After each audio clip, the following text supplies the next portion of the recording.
here with me. And Katie, I have to say, there was a Democratic congressman on CNN earlier today, a Hispanic American. He couldn't have been happier about the fact that the Supreme Court is going to bring this front and center in an election year when the Latino vote is so important.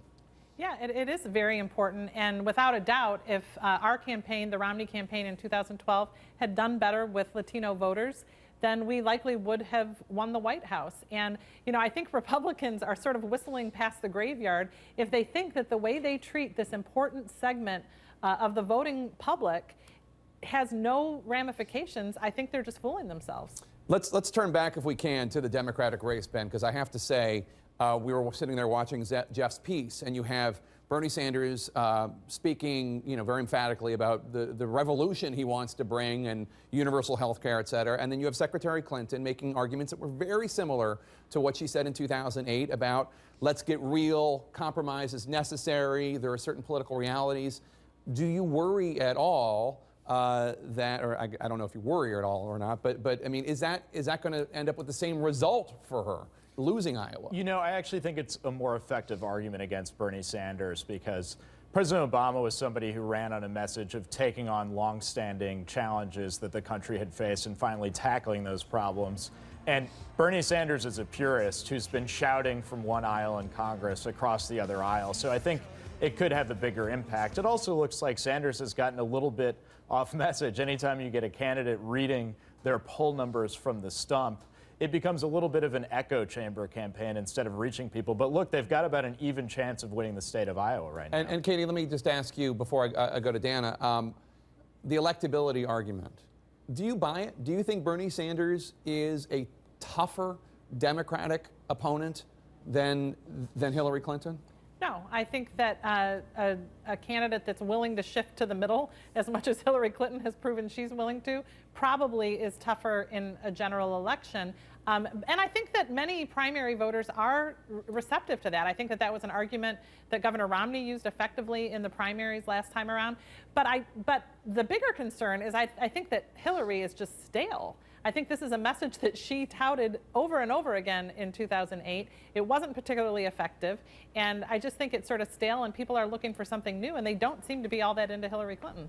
Dana, let's go to you now. Hillary Clinton has said that the governor of Michigan, the Republican, acted like he didn't care about the Flint water crisis. We're going to have more on that crisis later in the show, but Governor Snyder accused Clinton of politicizing the crisis. Do either of them have a point?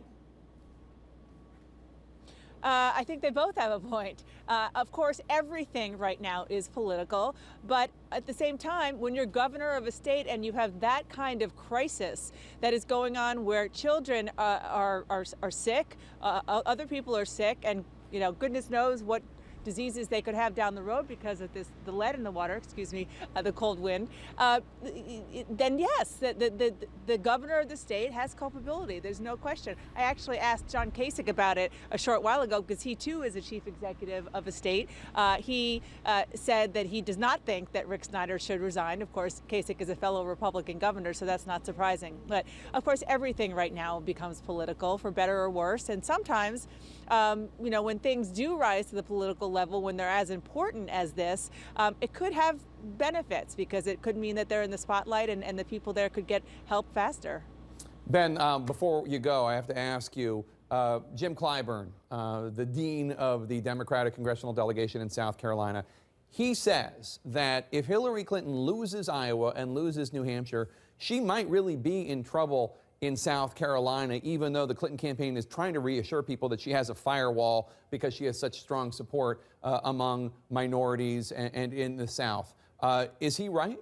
Look, in 2008, we always emphasized that the national polls don't mean much before the early states.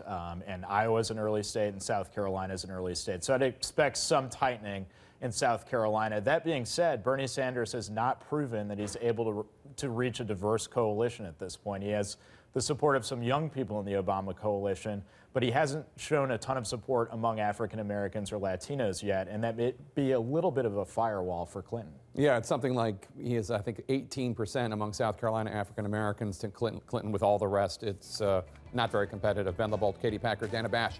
Thank you all.